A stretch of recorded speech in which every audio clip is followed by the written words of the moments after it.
Corona जैसे virus HMPV के देश में 8 केस हो गए हैं। मंगलवार को महाराष्ट्र के नागपुर में भी 2 केस सामने आया। यहाँ एक 13 साल की लड़की और एक 7 साल का लड़का संक्रमित मिला।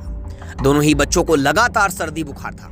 इसके बाद प्राइवेट लैब की जांच में दोनों की रिपोर्ट पॉजिटिव आई। हालांकि इन्हें अस्पताल में भर्ती नहीं करना पड़ा। इलाज के बाद उनकी स्थिति कंट्रोल में है। इससे एक दिन पहले कर्नाटक और तमिलनाडु में भी कई मामले पाए गए।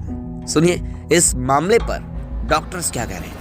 एचएमपीवी वायरस जो आया है अभी फिलहाल देश में एक डर जैसा माहौल बन रहा है कि ये वापस से कोरोना आया क्या, या फिर लॉकडाउन होगा क्या, या इस तरीके के सवाल लोगों के जहन में है कि ये क्या है और कैसे कंट्रोल किया जा सकता है, किस लेवल तक लोगों को नुकसान कर सकता है, इसके बारे में जानकारी चाहिए।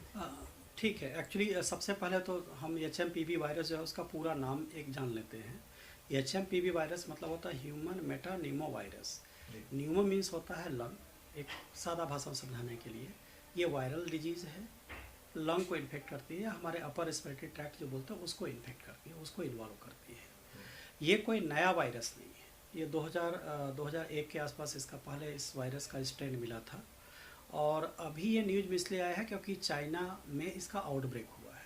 यूजुअली ठंड के मौसम हम सब जानते हैं, इंडिया में भी है, कहीं पर भी कॉमन कोल्ड एंड कफ या जो फ्लू हम नॉर्मल कॉमन फ्लू बोलते हैं जिसको, वो काफ़ी कॉमन होता है क्योंकि ठंड में ये वायरस ज़्यादा दिन तक सर्वाइव करता है। इसी तरीके से अभी चाइना में इसका आउटब्रेक हुआ है और चूँकि चाइना से ही कोरोना का भी एक आउटब्रेक माना जाता है, तो इसलिए लोग कोरोना को कंपेयर कर रहे हैं।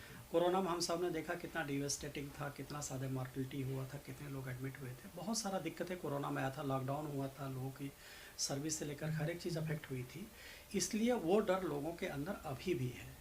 पर जहाँ तक हम लोगों की जानकारी है, एक तो पहली चीज़ ये वायरस बहुत सिंपल है, माइल्ड वायरस है। इसमें कोरोना जैसे लक्षण यूजुअली नहीं होते हैं।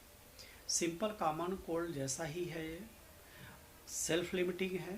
99% केसेस में ये आप कह सकते हैं कि माइल्ड डिजीज़ में रहता है, 2 से 5 दिन में मैक्सिमम ठीक हो जाता है।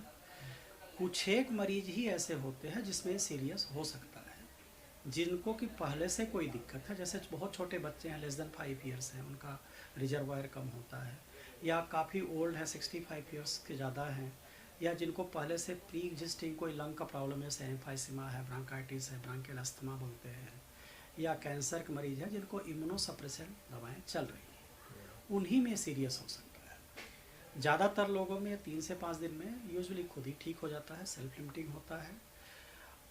यूजुअली ये स्प्रेड होता है, चूँकि सांस का तकलीफ है इसलिए सांस के ही थ्रू फैलता है। तो जैसे अगर कोई स्नीज करता है आपके सामने बैठ कर के, कॉफ करता है, या किसी को ऑलरेडी है और उससे आप गले मिलते हैं, किस करते हैं या हग करते हैं, या किसी सरफेस को उसने स्नीज या वो जिसको बोलते हैं कि वायलेट हुआ और उसको आपने टच किया, तो उसके थ्रू वो फैल सकता है। अदरवाइज़ ज़्यादा कुछ दिक्कतें नहीं आती हैं। यूजुअली आप घर पर ही सब ठीक हो जाता है। जैसे नॉर्मल कॉमन कोल्ड में हम हर बार तो एडमिट नहीं होते, ठीक हो जाता है, वैसे उसी टाइप का ये भी है। अगर किसी मरीज को पहले से कोई दिक्कत है, ये जो हमने 3-4 कंडीशन बताए वो सिचुएशन है, तो ऐसे मरीज में अगर बुखार 103 या 104 से ज़्यादा है, या उसको सांस लेने में तकलीफ़ हो रही है, या ऑक्सीजन की मात्रा कम हो रही है, शरीर नीला पड़ रहा है जिसको हम साइनोसिस बोलते हैं, तब निश्चित रूप से उसको हॉस्पिटल में जा कर के एडमिट हो जाना चाहिए। कैसे हॉस्पिटल में जाए, मतलब किस टाइप का? यूजुअली ऐसे हॉस्पिटल जाए जहाँ पर ऑक्सीजन की अवेलेबिलिटी 24 आवर्स रहे, प्रेफरेबली आईसीयू बैकअप में, जहाँ पर फिजिशियंस जो बोलते हैं राउंड द क्लॉक रहे, या इन्फेक्शियस डिजीज एक्सपर्ट जो बोलते हैं, इन्फेक्शन के एक्सपर्ट जो फिजिशियन होते हैं, या general physician is more than enough to treat this disease. तो मुझे नहीं लगता कि इसमें किसी को ज़्यादा डरने की ज़रूरत है, या लॉकडाउन जैसी कोई व्यवस्था होने वाली, ऐसा कुछ भी नहीं है। कुछ परेशान मत होइए। जैसे ही ये थोड़ा सा ठंड कम होगी, अपने आप ही वायरस डाउन हो जाता है, कुछ परेशान होने की ज़रूरत नहीं है। कोरोना के टाइम में बहुत हॉस्पिटल्स ने इसको आपदा में अवसर तलाशा, तो ऐसे में लोग डरते हैं कि बिल भी बड़ा लंबा बना देते हैं। मुझे लगता है कि देखिए, सिर्फ बात हॉस्पिटल की नहीं है, कहीं पर भी जब भी आप किसी चीज़ से डरते हैं, तो चाहे वो हेल्थ को लेकर अगर डर रहे हैं, तो जो हेल्थ इंडस्ट्रीज़ में जितने लोग हैं वो उसको फ़ायदा या अपॉर्चुनिटीज़ का फ़ायदा उठाते हैं, किसी और जगह पर है जहाँ पर भी आप किसी को अपॉर्चुनिटीज़ मिलती है उसका फ़ायदा उठाता है।